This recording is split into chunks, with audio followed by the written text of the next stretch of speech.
지금 홍준표 전 대구시장이 지금 차기 국무총리설까지 나오면서 좀 시끄러웠어요. 물론 양측이 모두 사실이 아니다 이렇게 부인을 했는데 김문수 후보 측이 홍 전 시장 선대위 합류 설득한다고 지금 김대식 의원을 18일에 지금 미국 하와이로 급하기로 했는데 홍 전 시장 같은 경우는 오지 말라고 했다. 문수영은 안타깝지만 그 당은 이미 탈당했다라고 얘기를 했더라고요.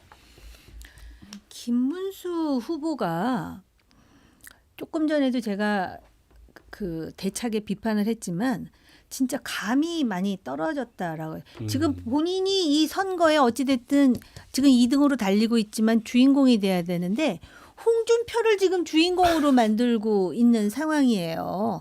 그리고 김대식 의원이 가면 홍준표가 돌아와요. 하와이에서. 저는 안 올 거라고 생각해요. 자기 스케줄대로 움직일 사람이에요. 그런데다가 홍준표 팬클럽은 지금 이재명 지지로 돌아섰어요. 그런가 하면 자기 선거송은 또 이준석한테 던져줬어요. 지금 뭐 그 정말 아주 멀티 디멘저널하게 정치를 지금 하는 사람은 홍준표예요. 그리고 이 선거 국면에 홍준표가 지금 완전히 그 뭐라 그럴까 관심의 대상이 되고 있거든요. 이럴 때 제가 볼 때는요. 아까도 말씀드렸지만은 홍준표를 찾아서 보낼 게 아니라 한동훈을 어떤 식으로든지 견인해가지고 우리 같이 하자. 이러다가 이 보수 정당이 망하면 우리 망하는 게 문제가 아니고 나라가 잘못될 수도 있다라는 그런 우국 충정을 보여야죠. 홍준표 지금 그 후보가 떨어지다 보니까 뭐 그 짠한 마음도 들고 또 팬들도 있고 그렇다 그러는데 솔직히 저 홍준표 대표 비판 좀 할게요. 윤석열 정권 때 뭘 그렇게 잘했어요? 쓴소리 했어요? 저 쓴소리 한 기억이 없는데 의원님 기억나시는 거 있으면 말씀 좀 해주세요. 코박콩이셨죠. 아니 그렇죠. 제가 이제 어디 유튜브 가가지고 지금 홍준표 시장이 강력한 존재감을 발산하는데 부재가 존재를 증명하고 있다 이런 그러니까 얘기를 그 했는데 말을 하셨더라고요. 누가 그거를 청년의 꿈에 캡처해서 올려가지고 홍 시장이 거기다 댓글을 다신 거예요. 30년 전에 내가 노무현 전 대통령 따라갔다면 이렇게 소가리를 안 해도 됐을 텐데 그게 그 캡처에 대한 댓글이었습니다. 근데 아니 뭐 이제 홍준표 시장 마음 돌리기 위해서 노력을 해야 될 텐데 무슨 특파원을 보낸다고 지금 그게 해결이 되겠습니까? 차라리 권성동 뒷전에 물리고 선거운동에서 치워버리고 이렇게 이제 그 지난 잘못된 과정을 바로잡는 게 있어야 되죠. 응징할 건 응징하고 그다음에 윤석열 출당시키고 그래야 이제 홍준표 시장 같은 분도 조금 마음이 풀릴 수가 있고 아니 저분이 무슨 어린애가 아닌데 가서 뭐 달랜다고 그게 해소가 됩니까? 잘못된 것들을 바로잡는 조치를 후보가 나서서 보여주고 그리고 진정성 있게 선거운동에 좀 지원을 해 주십사 이렇게 하는 게 맞는 거지. 제가 보니까는 지금 뭐 아주 기초적인 판단도 후보도 그렇고 저 당도 그렇고 지금 안 되는 상황이 아닌가 싶고요. 홍준표 무슨 총리 제안설은 저는 아니 땐 불뚝에 연기가 났을 거라고 생각하지 않습니다. 그게 얼마나 그 구체적이고 진지한 제안이었는지는 모르겠으나 뭐 그런 부류의 말들이 비슷한 말들이 오갔을 개연성은 있어요. 공식적으로 부인했습니다. 근데 민주당은 이거 한 가지 기억해야 됩니다. 저는 민주당이 외연확장 차원에서 이를테면 김종인 전 비대위원장 그다음에 조갑재 월간조선 대표, 정규재 대표, 뭐 김상욱 의원 다 포괄하는 거 좋아요. 근데 그분들의 공통점이 뭐냐? 어쨌든 내란에 반대했어요. 그리고 계엄을 강력하게 비난했고 탄핵에 찬성했던 분들입니다. 홍준표 시장 그랬습니까? 이분 내란 동조자예요. 끝까지 계엄은 그 해프닝이라 그랬고 그다음에 탄핵에 반대했습니다. 그런데 민주당이 이번 선거에 내세운 그 가장 큰 선거의 대전략이 뭡니까? 선거 프레임이 뭡니까? 내란 종식이에요. 근데 그 내란에 동조했던 홍준표를 끌어안는다? 그것도 내란 종식이라고 볼 수 있나요? 제가 보기에는 굉장한 자기 모순에 봉착할 수 있어서 저는 뭐 그런 데까지는 나가지 않았으리라고 믿습니다만 만약 그런 얘기까지 오간 거라면 다시 한번 생각해 보시라. 그거는 굉장히 우스워질 수가 있다. 민주당이 얘기하는 내란 종식이 그럼 실체가 뭐냐? 라는 그 질문을 받을 수 있다라는 말씀 드리고 싶어요. 저는 홍준표 후보를 그 만약에 민주당이 정권을 잡는다면 총리 시켰으면 좋겠어요. 솔직히 사람은 말이죠. 겪어봐야 알아요. 그렇지 않아요? 청문회 통과가 어려울 거를 봅니다. 글쎄, 뭐 청문회까지는 제가 생각을 못했고요. 그런데다가 물론 홍준표라는 정치인이 개인기가 뛰어난 분이에요. 그럼에도 불구하고 자기가 소속한 정당에 저런 식으로 정남이가 떨어진다라는 표현까지 하면서 그거는 바로 정치인으로서 정치 선배로서 그분의 격을 보여주는 거예요. 아마 박 의원님도 그 생각했을 거예요. 우리가 정치를 뭐 길게 했든 짧게 했든 저렇게는 하지 말아야지. 저는 그 생각을 했고요. 그다음에 이렇게까지 말이 나왔잖아요. 아까 아니땡 굴뚝에서 연기 나냐 그러셨는데 진짜 발 없는 말이 천리 가게 돼 있습니다. 뭔가 있었던 거 아니야? 그래서 지지자들이 먼저 갔었나? 뭐 별 상상을 다 하게 되잖아요. 아닐 수도 있어요. 그런데 만약에 이런 상황에서 권력을 잡고 홍준표가 총리가 안 되면 사람들이 그렇게 말하던데요. 이거는 홍준표를 2번 죽이는 일이라고. 이게 아주 상황이요. 묘하게 됐어요. 그런데 또 민주당 쪽에서 보세요. 거기 지금 총리하고 싶은 사람도 있고 장관하고 싶은 사람도 있고 지금 뭐 엄청 날 텐데 아니 죽 써서 뭐 준 거야? 그러면 제주는 곰이 부렸는데 왕서방이야? 이런 얘기 그 안에서 안 나올 것 같으세요? 아무리 이재명이라는 정치인이 그 당에서 정말 철권 같은 권력을 가지고 있다 하더라도요. 이 정치라는 거는 그렇게 민감한 거예요. 그래서 어쨌든 총리설 나왔기 때문에 저는 강력히 되기를 바라요. 근데 이런 거죠. 그러니까 홍준표 시장 같은 경우에 그러니까 민주당 입장에서 보기에 상대 진영의 대표적인 정치인 이지만 인정할 만한 요소가 있어요. 그분의 경험, 또 거기서 나오는 관록, 뭐 개인기. 때로는 그분이 어떻게 보면은 좀 그 상대방의 입장도 이해하는 이제 그런 모습을 보일 때도 있습니다. 지난번에 TV 토론할 때 보면은 그 무슨 뭐 저기 법인카드 같은 그런 이 쪼잔한 거 가지고서 이제 그런 얘기를 할 수 있는 사람이에요. 이제 그런 거 인정할 만한 요소가 있는데 그것하고 지금 이 상황에서 글쎄요, 뭐 홍준표 시장이 국민의힘 선거운동을 지원하지 않는 것만으로도 국민의힘에는 상당한 데미지고 민주당한테는 상당한 득이 되는 거예요. 근데 그걸 넘어서서 이쪽 진영으로 건너와서 우리랑 함께 하시자. 그러면 적어도 계엄에 이 동조하고 탄핵에 반대하고 내란을 사실상 방조했던 그에 대해서 분명한 평가와 본인 스스로 그에 대한 입장 표명과 이게 있어야죠. 그런 거 없이 내란 종식 선거에서 어쨌든 저쪽하고 관계 틀어줬으니까 그 사람 데려온다? 그건 원칙도 없는 거죠. 저는 그런 결정은 하지 않으려고 봅니다. 그래서 그 경제 참모를 쓰려고 그러다가 결국은 이병태 네, 못 쓰게 된 요인 중에 하나겠죠.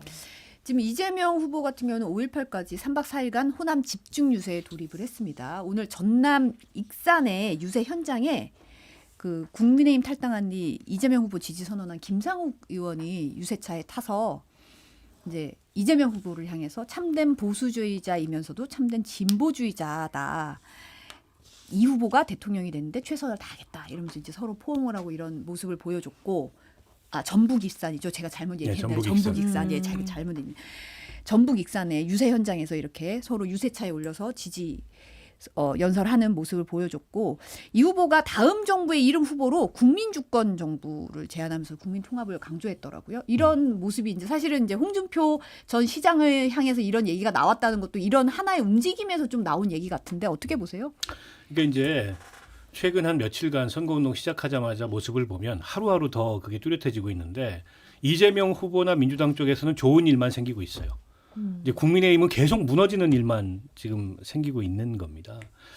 그러니까 김상욱 의원은 대표적으로 이번에 이제 계엄 탄핵 과정에서 단호하게 어쨌든 계엄에 반대하고 탄핵에 찬성하고 그다음에 윤석열을 이 당에서 끊어내야 된다. 가장 선명하게 얘기했던 의원이에요.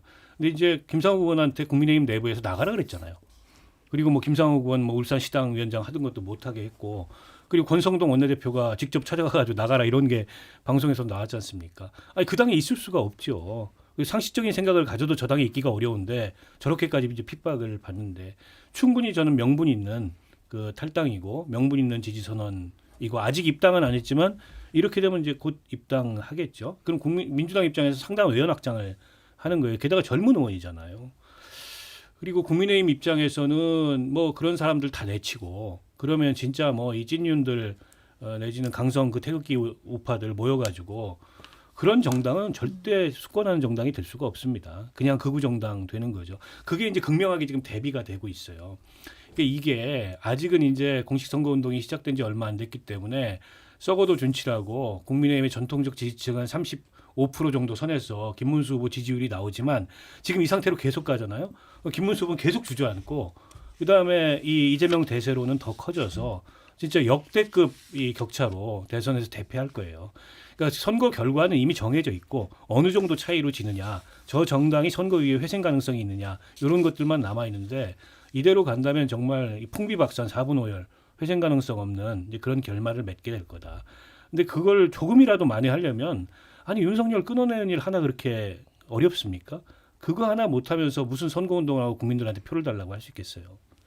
사실 우리 이제 나라의 정당을 보면 보수와 진보로 나누어져 있다라고 하지만 막상 또 정책을 보면 이렇게 큰 차이가 안 나는 거는 사실인데 김상욱 의원이 굉장히 수모를 많이 당했다라는 거를 언론 보도를 통해서 잘 봐왔어요. 본인이 얼마나 마음고생이 심했을까 싶기는 하지만 그럼에도 불구하고 본인이 애초에 보수 정당의 초선으로서 들어왔기 때문에 내가 이러한 수모와 정말 가당치 않은 공격을 받지만 보수의 가치는 이런 것이야 하면서 꿋꿋이 지켜주는 모습을 본다라는 거는 제가 너무나 그 제중심적으로 생각하는 건지 모르겠지만 그런 마음도 들고요. 외국에서 정부가 이제 통합이라 그러면서 상대 당의 그 주요 인사를 이렇게 견인할 때가 있어요. 그 지금 기억나는 게 2차 대전 때 미국의 프랭클린 루즈벨트 대통령이 공화당 인사를 그 전쟁 중에 공화당 인사를 지금으로 치면 국방부 장관으로 임명해요. 그러니까 막 그 민주당 내에서 이제 루즈벨트 대통령한테 대통령님 이러시면 안 됩니다라고 막 반대했을 거 아니에요. 그랬을 때 루즈벨트 대통령이 뭐라고 얘기를 했느냐면은 아이 시끄럽잖아 야당이 처음에 이제 이렇게 농담식으로 얘기를 하면서 그래도 우리가 통합을 하기 위해서는 그러니까 공화당에서 거의 쫓겨나다시피 하는 인사를 부르는 게 아니라 잘 나가는 당당한 사람을 해서 통합을 시도한다는 거죠. 그런데 이제 이재명 후보가 이 통합 강조하는 거는 전 바람직한 일이라고 생각을 해요. 근데 대체로 그 기존의 보수 정당을 비판하거나 또는 수모를 당하거나 이제 이런 사람들이 중심이 돼 갖고 이제 그 통합의 소재로 쓰이는 것 같다라는 느낌을 받는데요. 그 비단 프랭클린 루즈벨트뿐만이 아니라 외국에서는 그렇게 통합을 할 때 상대 당에서 그래도 굉장히 그 굳건한 위치를 점하는 인사를 불러가지고 정말 그 통합의 어떤 그 본래 의미를 그 희석시키지 않는 그리고 이제 앞으로 이거 지금은 캠페인 중이니까 그렇지만 정책적으로 과연 얼마나 통합과 민생에서 보여줄 것인가. 저는 이재명 후보를 굉장히 비판하는 입장이지만 또 이재명 후보를 지지하는 사람들 중에는 이 사람은 당파성보다는 실용주의자다라 그래서 그 부분을 지금 제가 굉장히 눈여겨보고 있다는 말씀을 드려요. 그러니까 일단 지금 뭐 선거 이후 문제는 어쨌든 정부가 출범하면 그때 가서 또 저희가 지켜보고 네. 또 촉구할 건 촉구하고 비판할 건 비판해야 되겠지만 선거 양상만 보면 빅텐트는 민주당과 이재명 후보가 하고 있는 거예요. 지금 국민의힘과 김문수 후보는 빈텐트입니다. 있던 지금 그 당내에 세력들마저 4분 5열 가지고 서로 반목하고 갈등하고 최근에 언론에 보도된 거 보면 총괄 선거 지원단장하고 총괄 선대본부장하고 기조가 다르다는 거 아닙니까? 박대출, 윤재옥 두 의원이. 네. 그 갈등설이 공공연히 지금 언론에 보도가 되고 있어요. 그러니까 선거가 될 리가 없습니다. 저희도 정당 다 해보고 선거 해봤잖아요. 이런 상태에서는 그 그냥 후보만 돌아다니는 거예요. 선거가 되는 게 아니라.